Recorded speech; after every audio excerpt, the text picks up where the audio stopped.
ಎಲ್ಲರಿಗೂ ನಮಸ್ಕಾರ. Welcome back to my channel. ನಾನು ಕೀರ್ತಿ. ಇದು ಸಾಯಂಕಾಲದ ಸಂಕ್ರಾಂತಿ ದಿನದ ಲಾಗ್ ಆಗಿರುತ್ತೆ ಅಂತ ಎಲ್ಲರಿಗೂ ಸಂಕ್ರಾಂತಿ ಹಬ್ಬದ ಹಾರ್ದಿಕ ಶುಭಾಶಯ ಹೇಳ್ತಾ ಎಲ್ಲರಿಗೂ ನನ್ನ ವಿಡಿಯೋ ನೋಡಕತ್ತಿದ್ಕ ಥ್ಯಾಂಕ್ ಯು ಸೋ ಮಚ್. ಬನ್ನಿ ಇವತ್ತಿನ ವಿಶೇಷ ಹುಗ್ಗಿ ಹೆಂಗೆ ಮಾಡೋದ ತೋರಿಸ್ತೀನಿ ನಿಮ್ಗೆ. ಅಂದರೆ ಗೋಧಿ ಹುಗ್ಗಿ ಮಾಡೋದ ತೋರಿಸ್ತೀನಿ ನಿಮ್ಗೆ. ಇದ್ರ ಜೊತೆ ತುಪ್ಪ ಹಾಕೊಂಡು ತಿಂದ್ರೆ ಭಾಳ ಟೇಸ್ಟ್ ಆಗ್ತೈತಿ. ನಮ್ಮ ಕಡೆ ಸಂಕ್ರಾಂತಿಗೆ ಈ ಥರ ಹುಗ್ಗಿನ ಮಾಡ್ತಾರೆ. ಇದರ ರೆಸಿಪಿ ನಾನು ತೋರಿಸ್ತೀನಿ. ಮತ್ತು ಇಲ್ಲಿ ನಾನು ಎಲ್ಲಮ್ಮನ ಜಗ ಬರ್ತಿತ್ತು, ಅಂದರೆ ಸೌದತ್ತಿ ಎಲ್ಲಮ್ಮಗೆ ಹೋಗಿ ಬಂದ ಬಳಕ ನಮ್ಮೂರ ಮಹಾಲಕ್ಷ್ಮಿ ಗ್ರಾಮ ದೇವತೆ ಆದಂಥ ಮಹಾಲಕ್ಷ್ಮಿ ದೇವಿ ಒಳಗೆ ಅಲ್ಲಿ ಬಂದ ಅವರು ಇರ್ತಾರೆ.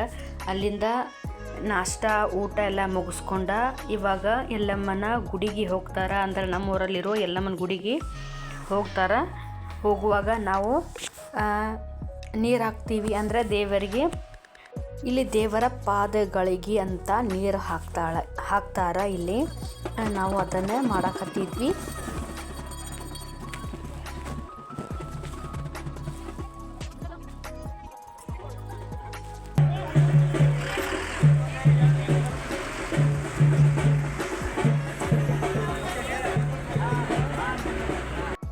ನೋಡಿದ್ರಲ್ಲ ಯಾವ ರೀತಿ ಎಲ್ಲಮ್ಮನ ಜಗ ಇತ್ತಂಥೇಳಿ.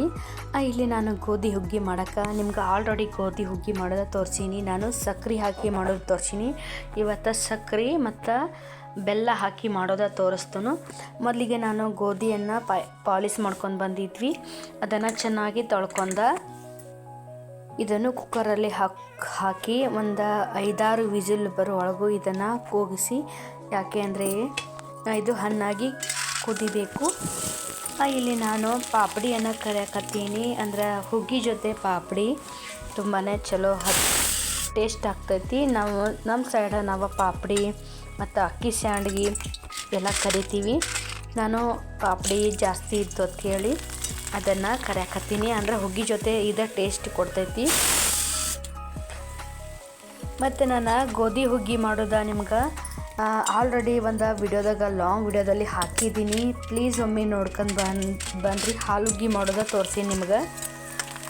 ಅಂದ್ರೆ ಜಾಸ್ತಿ ಹಾಲು ಹಾಕಿ ಮಾಡೀನಿ. ಇಲ್ಲಿ ಸ್ವಲ್ಪ ಹಾಲು ಹಾಕಿ ನಾನು ಮಾಡ್ತಾ ಇರೋದು ಇದನ್ನು ಅಂತ. ನಾನು ಅವತ್ತು ಬೆಲ್ಲ ಹಾಕಿಲ್ಲ, ಸಕ್ಕರೆಯನ್ನು ಹಾಕಿ ಅದನ್ನು ಮಾಡಿದ್ದೆ.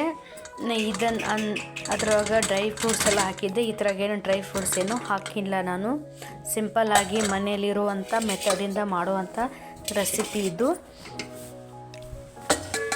ಇದನ್ನು ನಾನು ಚೆನ್ನಾಗಿ ಕುದಿಸಿದ್ದೀನಿ. ಇಲ್ಲಿ ನಾನು ಹಾಲನ್ನು ತೊಗೊಂಡೀನಿ.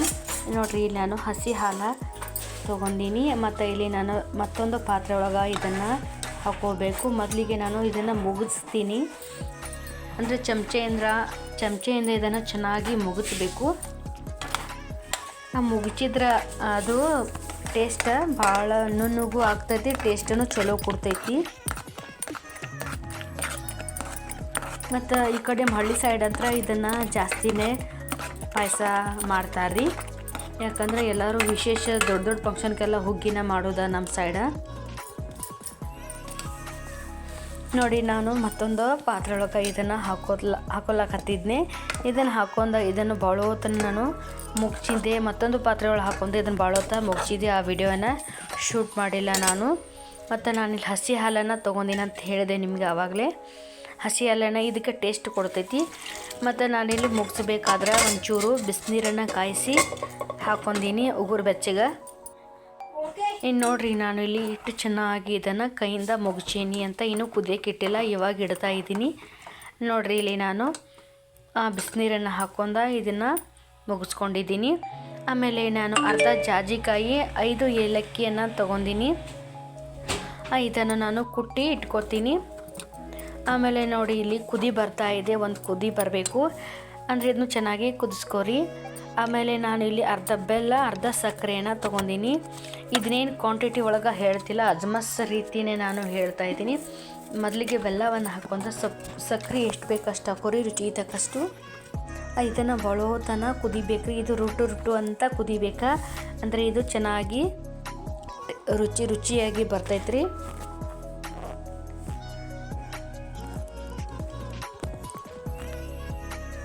ಮತ್ತು ನಾನು ಇಲ್ಲಿ ಕುದ್ದಾದ ಬಳಿಕ ಆಮೇಲೆ ಇಲ್ಲಿ ನಾನು ಹಾಲು ಹಾಕೊಳಕತ್ತೀನಿ.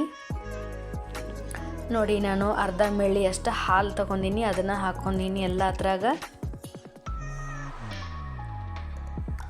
ಅಂದರೆ ನಾನು ಜಾಸ್ತಿ ಏನು ಹಾಕೊಳಕತ್ತಿಲ್ಲ, ಅಂದರೆ ಹುಗ್ಗಿ ಅಕ್ಕಿ ಸ್ವಲ್ಪ ಕಡಿಮೆ ಕ್ವಾಂಟಿಟಿ ಒಳಗೆ ನಾನು ತೊಗೊಂಡಿನಿ ಅದಕ್ಕೆ. ಮತ್ತು ನಾನು ಏಲಕ್ಕಿ ಜಾಜಿಕಾಯಿಯನ್ನು ಕೊಟ್ಟು ಇಟ್ಕೊಂಡಿದ್ನಲ್ಲ ಅದನ್ನೂ ಅದ್ರಾಗ ಹಾಕ್ಕೊಂಡೀನಿ. ಇದ್ರಾಗ ನೀವು ಡ್ರೈ ಫ್ರೂಟ್ಸ್ ಹಾಕೋಬೋದು, ಕೊಬ್ಬರಿಯನ್ನು ತುರಿದು ಹಾಕೋಬೋದು, ಆಮೇಲೆ ಗೋಡಂಬಿ, ಆಮೇಲೆ ದ್ರಾಕ್ಷಿ ಮತ್ತು ಎಲ್ಲ ನಾನಾ ರೀತಿಯ ಡ್ರೈ ಫ್ರೂಟ್ಸ್ ಇರ್ತಾವಲ್ಲ ಅದನ್ನು ಇದ್ರಾಗ ಹಾಕೋಬಹುದು ರೀ. ನಾನೇನು ಹಾಕ್ಕೊಂಡಿಲ್ಲ. ನೋಡಿರಿ ಇದಕ್ಕೆ ತುಪ್ಪ ಹಾಕ್ಕೊಂಡು ತಿಂದ್ರೆ ಇದ್ರ ಜೊತೆ ಸಂಡಿಗೆ ಇದ್ರೆ ತುಂಬಾ ಟೇಸ್ಟಿ ಕೊಡ್ತೈತ್ರಿ. ಪ್ಲೀಸ್ ನನ್ನ ವಿಡಿಯೋ ನೋಡಕತ್ತಿದ್ಕೆ ಥ್ಯಾಂಕ್ ಯು ಸೋ ಮಚ್. ವಿಡಿಯೋನ ಇಷ್ಟ ಆಗಿದ್ರೆ ಲೈಕ್ ಮಾಡಿ, ಶೇರ್ ಮಾಡಿ, ಸಬ್ಸ್ಕ್ರೈಬ್ ಮಾಡೋದನ್ನು ಮರಿಬೇಡಿ. Thank you for watching.